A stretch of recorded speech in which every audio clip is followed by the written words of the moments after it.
lanjutkan kepada Yang Mulia Pak Acep.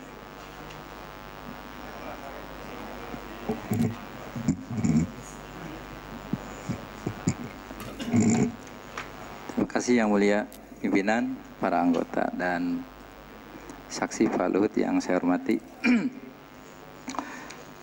Pertama saya ingin menyampaikan apresiasi yang setinggi-tingginya kepada Pak Luhut atas kehadiran Bapak dan juga ajakan Bapak untuk segera menyelesaikan permasalahan ini sehingga kita fokus pada program-program pemerintah yang sebetulnya kita hadapi. Apa yang disampaikan Bapak, sekali lagi saya menyampaikan ucapan terima kasih dan apresiasi yang setinggi-tingginya. Memang seperti yang disampaikan Prakosa, kita hari ini timbul kegaduhan gitu kan. Kegaduhan itu diakibatkan adanya laporan Pak Sudirman ke MKD dengan dasar adanya rekaman yang diberikan oleh Pak Ma'ruf yang memang disinyalir adalah juga laporan itu tidak dianggap ilegal karena memang tanpa izin dan melanggar undang-undang. Tetapi kenyataannya bahwa hari ini kondisi bangsa kita itu sedang menghadapi persoalan. Oleh sebab itu, ketika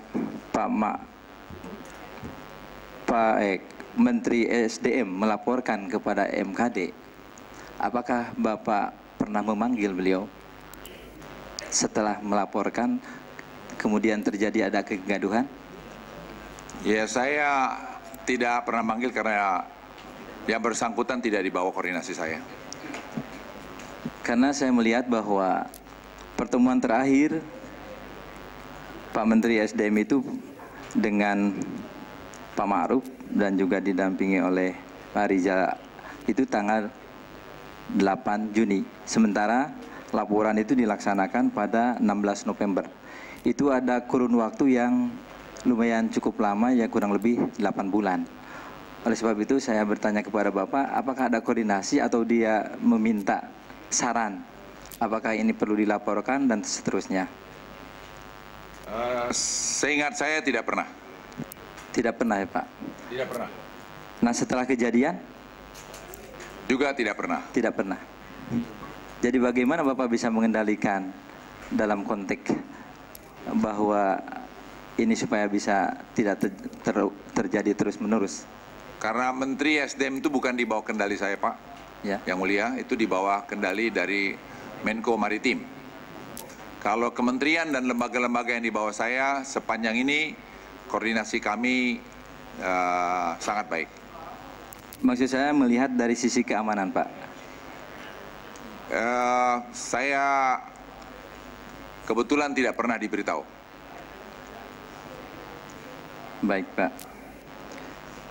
Langkah-langkah apa kira-kira Pak untuk bagaimana supaya kegaduhan ini seperti yang disampaikan oleh Prakosa tadi, sehingga kita bisa melaksanakan tugas, DPR bisa melaksanakan tugas dengan baik, kemudian pemerintah juga bisa melaksanakan dengan baik, sehingga ada format-format yang bisa diberikan oleh Bapak selaku penanggung jawab di Menhukam. Terima kasih Pak. Ya, tadi sudah saya jawab dengan Pak Prakoso. Salah satu tujuan saya datang kemari untuk memberikan klarifikasi mengenai semua itu. Dan saya berharap dengan itu akan bisa mengurangi kegaduhan ini. Apakah Bapak setuju bahwa kalau memang kegaduhan ini bukan ditimbulkan karena adanya pertemuan Pak Novanto dengan Pak Riza dan juga Pak Ma'ruf, tetapi juga sebagai akibat adanya rekaman yang dianggap ilegal, ditambah juga ada laporan Pak Sudirman Said. Apakah Pak pendapat? Ya, bisa saja kombinasi dari semua itu. Terima kasih Pak.